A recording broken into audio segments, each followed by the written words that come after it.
Let's talk about your sales team. And as we talk about the sales team, I want to start with a very, very important premise here. And the premise is going to challenge some of you. I'm going to tell you right now. Several years ago, I had the opportunity to see one of the most amazing speakers that I've ever seen. If I'm not mistaken, Janice, are you in the room? Where's Janice? Did she pop up? I think Janice might have been there as well. Oh, there you are. Did you see Todd Skinner? Yeah. Todd Skinner was incredible. Okay, Todd Skinner, now the late Todd Skinner, actually died climbing a mountain, Half Dome in Yosemite. Todd Skinner is a self-described first ascensionist. He only wants to climb routes that nobody else has ever climbed before. That was his deal. He had set the world record for the most new paths up a mountain. And one of the things that Todd Skinner said in his presentation that I've never forgotten was this concept: let the mountain pick the team. So when you're going to climb a big mountain, it's actually not one person, it's a team of people that are going to do it. And one of the things that we need to do, if we're going to climb the mountain effectively, is that we need to let the mountain pick the team. Because different mountains require different teams. And that brings us already to where we are right now. I'm looking at where we're at in 2012, and I'm comparing it to where we were in 2007. But more importantly, I'm looking forward to 2017. And I'm asking myself the question, will the salesperson who took us from 2005 to 2012 be the same salesperson who takes us from 2012 to 2017? That's the question. I can't answer that for you, but it's a question worth asking yourself. If you let the mountain pick the team, then one of the things we understand from where we are right now, we are climbing a different mountain than we have in the past. Is your team ready for that? Do you have the right team? I'm already looking at it, and I'm asking myself the question, and I'm going to ask you to ask yourself the question. We're going to do another table discussion in just a moment. But I'm asking myself the question, what does the 2017 salesperson look like? I mean, right now, we are building our team that's going to take us into the next several years. And that tells me two things. First of all, you got to assess your team top to bottom. And there's a really easy assessment I'll walk you through. It'll take about 30 seconds. Here's the way it's going to work. You're the sales leader. You're at the MAME Awards, or whatever the award show is called where you are, okay? And they're about to announce the Sales Director of the Year. That's what they're going to do, okay?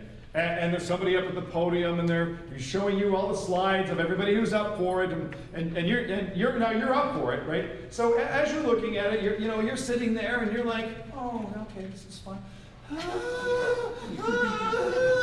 But you can't, you have to just, you're playing it cool, playing it cool, playing it cool. Inside, deep down, it's like, please let it be me! And so here it is, and all of a sudden they say, and the Sales Director of the Year is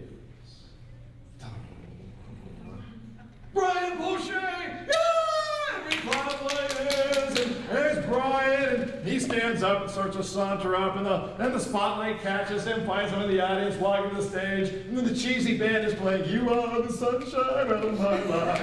And so now here comes Brian, he comes up to the podium. Now there's one little hitch here. You're the Sales Director of the Year, so I'm going to assume that you've got an awesome sales team, right? So here's the only hitch you got to be understanding now. You have to take your absolute worst salesperson and bring them up on stage with you. And stand there in front of all of your peers and say, this person represents me. That's the only hitch. How you feeling? Now some of you might be feeling, great. I would die on a hill with my worst salesperson. I've got no problem with that. When I rank my team and I look at who's dead last, I love that person. They're awesome, they're great, and they represent me proudly. And others of you right now might want to sort of figuratively crawl under a table.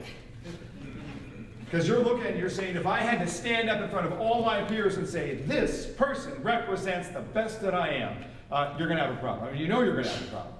So we got to ask ourselves the question, do you want to take this team up the mountain? That's the question. Top to bottom, is this the team I want to take up the mountain? When I moved from VP of Sales for a home builder in Northern California to become the National Sales Director for at the time it was Kaufman & Broad, but for KB Home, when I moved down, that means I passed the reins over to a lady named Darlene Riddle, who I had groomed for a long time. When their opportunity was right, Darlene was going to take over my team. and I handed over the reins, and I had to be able to look at it and say, here are the team, this is the best sales team. I know I'm biased. I fully believe that I was handing the reins to the best sales team that our industry had ever seen. I know I can't defend that, but that's how I felt, okay? And I gotta tell you, to this day, the one thing that just sticks into my brain is that there was one salesperson that was just not up to par. I'm not gonna mention the name because there could be people in the room who know this person, but they just weren't up to par. And I had to hand that person over to Darlene as well and say, this represents me. And even that person, now you might be looking and saying, well, that model person doesn't represent me, right? That's not my standard. Oh yeah? What are your standards? What you accept. Your standards are not what you desire. Your standards are what you accept.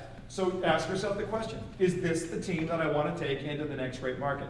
Because the next great market is different than the last great market.